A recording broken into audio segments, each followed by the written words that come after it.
Assalamualaikum warahmatullahi wabarakatuh. Perkenalkan, kami dari kelompok 6 mata kuliah Manajemen Keuangan Internasional kelas MKS 4A. Anggota dari kelompok kami yakni ada 4 anggota.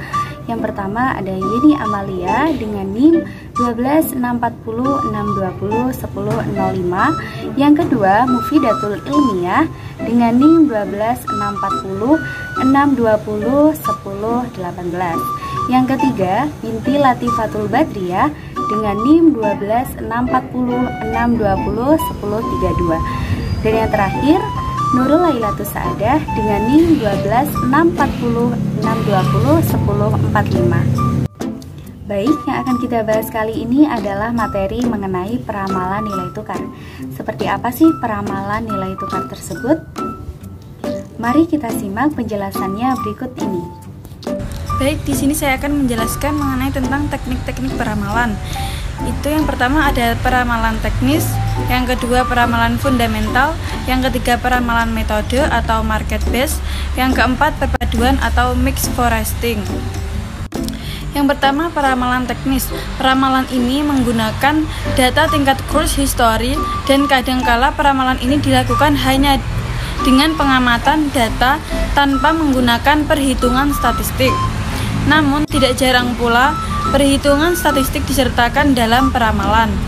Yang kedua ada peramalan fundamental.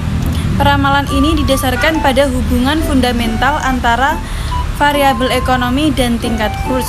Yang ketiga ada peramalan metode atau market base. Metode ini menggunakan indikator-indikator pasar yang biasanya didasarkan pada kurs spot atau kurs forward. Yang keempat ada perpaduan atau mixed forecasting. Mixed forecasting dapat dilakukan bila masing-masing teknik peramalan menjadi tingkat superioritas yang sama. Cara melakukan mixed forecasting ini adalah dengan menimbang hasil proyeksi masing-masing teknik dengan total timbangan yang tinggi. Materi selanjutnya yaitu evaluasi kinerja peramalan. Dalam mengevaluasi kinerja peramalan diperlukan pengukuran kesalahan peramalan sebagai berikut.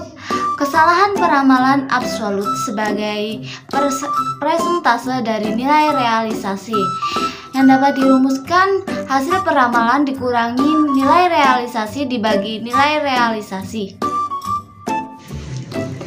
Evaluasi kinerja peramalan dibagi menjadi 5, yaitu akurasi peramalan sepanjang waktu, yang kedua akurasi peramalan antar valuta, yang ketiga pencairan bias peramalan, keempat evaluasi grafis kinerja perusahaan, kelima perbandingan teknik-teknik peramalan.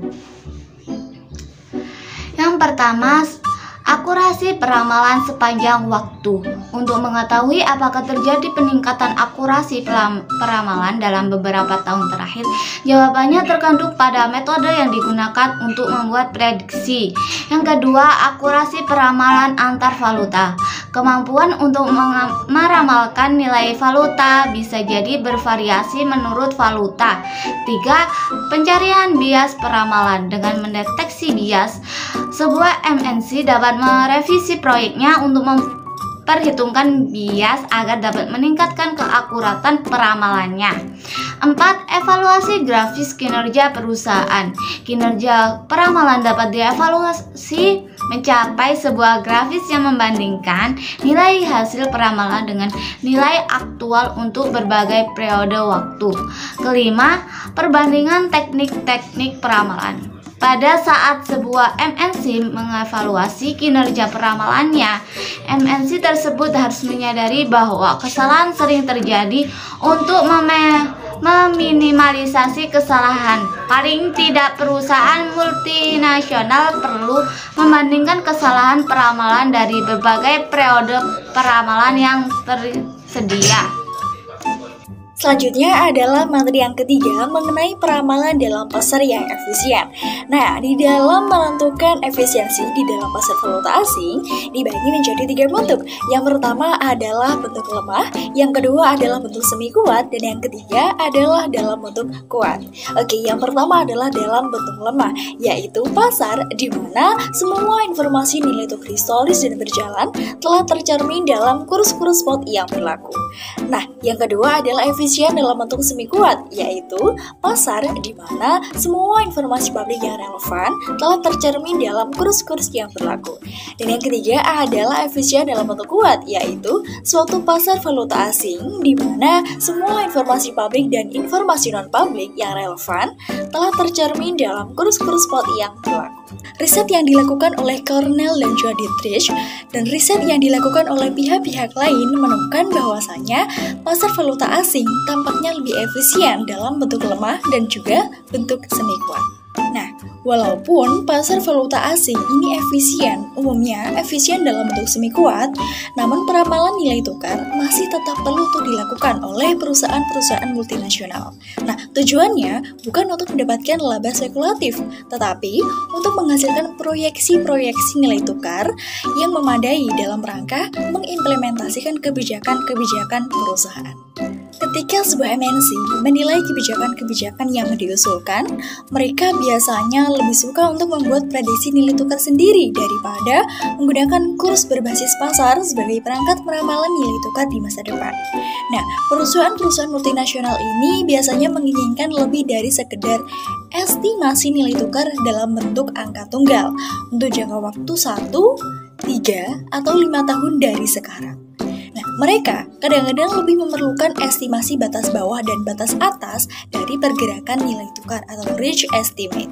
Nah, mereka membuat berbagai skenario dan menilai hasil peramalan dari tiap skenario, sekalipun kurs forward saat ini mencerminkan secara penuh semua informasi yang tersedia. Kurs spot bisa saja untuk di masa depan bisa saja berbeda dari apa yang diindikasikan oleh kurs forward tersebut.